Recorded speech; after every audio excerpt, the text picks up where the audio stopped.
Introduce yourself. Okay, my name is Abna Amwako Green, formerly Amwako 24. On stage, I go by Roots and Rhythm. Okay, tell us about what you do. I am a poet and a dancer.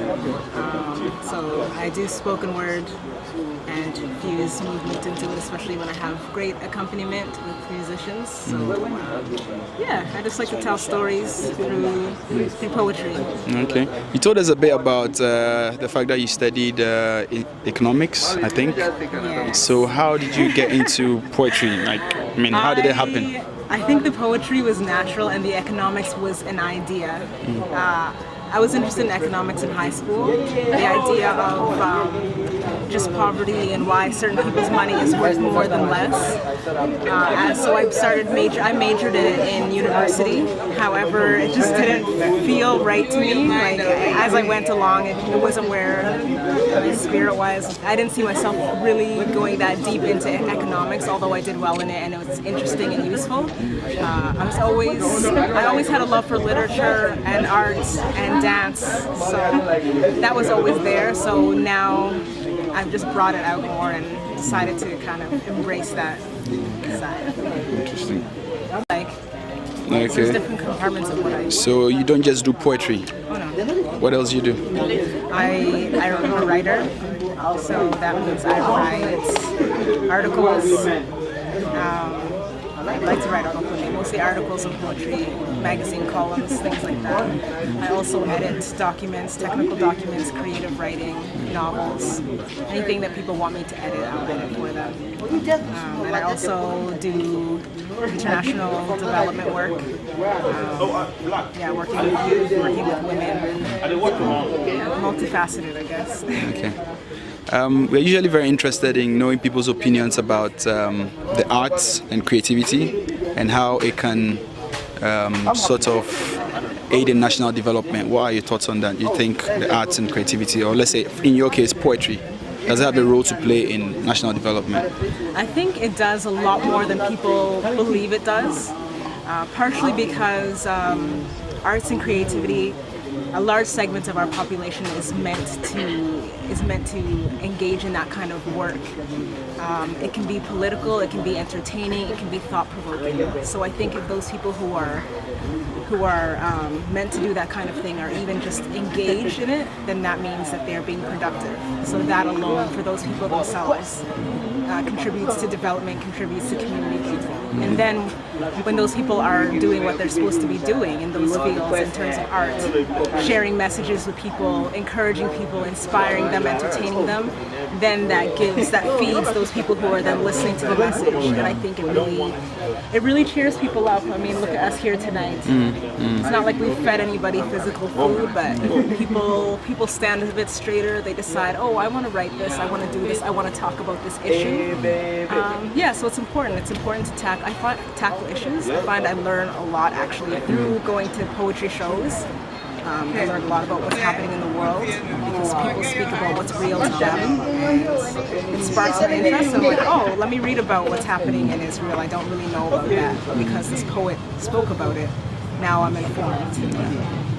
I mean, you have an American accent, so pardon me if I thought so. Canadian accent. Oh, okay. I don't even know what the difference is. Yeah, I was born and raised in Canada. Born on the west side of Canada, in Alberta, and raised in Nova Scotia. Okay. And currently live somewhere in between. So in terms of appreciation for your poetry between Canada and, say, Ghana, I mean, I don't know how long you've been in Ghana, but for the period that you've been in Ghana, how has the reception been like in terms of people have your been art? Very, very, very supportive, which is great because it's allowed me to grow and it's allowed me to explore and to be able to stand on my words and believe in both places. In Canada, the first times that I performed, I remember the audience just being very encouraging and warm, and they snap. Snap is like a sign of encouragement. So people have just been very receptive. And in Ghana, the last time I performed was years ago, just on the side. It was my friend's performance, and he let me jump in with him. It was good. The crowd was good. This crowd was very warm, so I'm so pleased to have been able to share with the Ghanaian audience and other international people who are here in Ghana. And yeah, I found the audience had a lot of energy and interest, so I feel that they helped me. What are your impressions about the other artists and the other? I love the other artists. There's a different, I don't know, rhythm, energy, content-wise. So I'm very excited to have heard about what poets are talking about on this side of the world. It's different from what I'm used to. And I think there's a lot of good quality poetry here and a lot of imagination. And I love the weaving in of the cultural elements into it. Yeah, good things happening here. How much of the art scene or the creative scene in Ghana have you come across, and what do you think about it? I don't know if... How much of the creative scene? Yeah.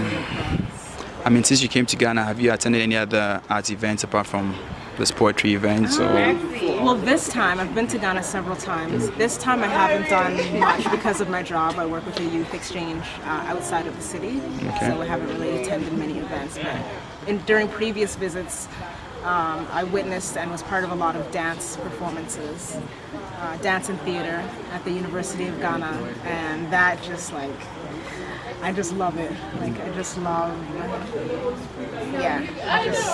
so that's what mostly I was exposed to, is the dance. I love the dance. I feel like the first time I saw one guy dancing, and I felt like I was seeing God. Really? Yeah. Okay. Yeah. It was like that good, huh? Yeah. Okay, so where do you see yourself in the next 10 years with poetry and your spoken word and your writing and all the stuff that you do? In the next 10 years? Yeah. I would love to fill my hours with it more so. So I would like to have collaborated with several of the poets that I met here tonight, poets and musicians. I love the quality and the sound of the music here. So I'd like to see myself having done collaborations. I'd like to create a book. I'd like to be part of an anthology with African poets and other poets around the world. Teaching workshops and just writing, dancing, being married all day. All right, thanks so much for talking to Mesh TV. My pleasure. It was a pleasure watching you on stage, and we look forward to follow your progress. Thank you very much. All the best. Check on me in 10 years. We will. Okay.